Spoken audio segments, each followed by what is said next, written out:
Proširenje gasovodne mreže počelo je u mesnoj zajednici Novo selo u Jasenovačkoj ulici. Kako poručuju nadležni, nakon radova na izgradnji gasovodnom mrežom biće pokriveno čak 90% ovog dela grada.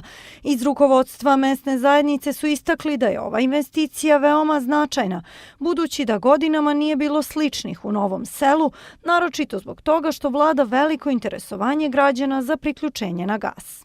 To znači da ljudi traže individualno kao domaćinstva, a i desi se da i cela ulica preda određenu peticiju. Mi to prosljeđujemo Subotica gasu i prema gradu i čekamo rezultate, pa sad vidimo rezultate ovog posla. Moram još dodati da mesna zajednica sam nije u mogućnosti da izvede ovakve investicije bez podrške Subotica gasa i grada Subotica.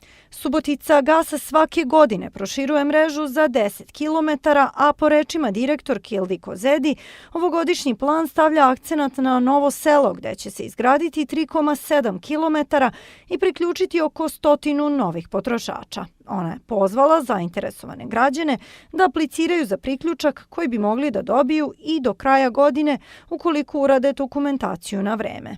Mogu se javiti ako u dogledno vreme brzo urade ugovor, uplate iznos koji bi trebao da se stavi, a to je oko 100.000 dinara, uradi se ugovor, iskopa se, onda u stvari može i ove godine da se uradi. Znači svi već i ove godine koji su zainteresovani mogu da dođu u Subotica gas i da dobiju informacije o daljem. Razvoj infrastrukture je nešto što je osnovni zadatak svake lokalne samouprave, pa i subotičke, poručio je predsjednik Skupštine grada dr. Balint Pastor nakon obilaska radova u Jasenovačkoj ulici. On je istakao da ga raduje što se gasovodna mreža širi baš u Novom selu, jer ta mesna zajednica, iako je blizu grada, ima brojne probleme poput nedostatka kanalizacione mreže.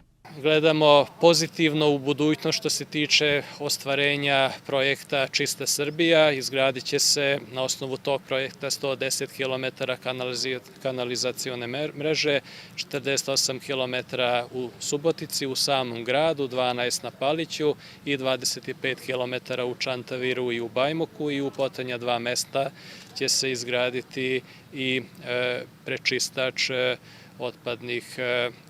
otpadnih voda. Znači iz dana u dan radimo na poboljšanju infrastrukture i uslova života građana i ne činimo razliku između mesnih zajednica u gradu i prigradskih mesnih zajednica. Što se tiče Subotica gasa, prioritet je u sledećem periodu i proširenje gasovodne mreže ka prigradskim mesnim zajednicama. Osim Novog sela, gasovodna mreža će se ove godine širiti u mesnim zajednicama Zorka, Dudova šuma, Radanovac, Ker, Gat i Aleksandrovo, a u planu je ukupno 350 novih priključaka.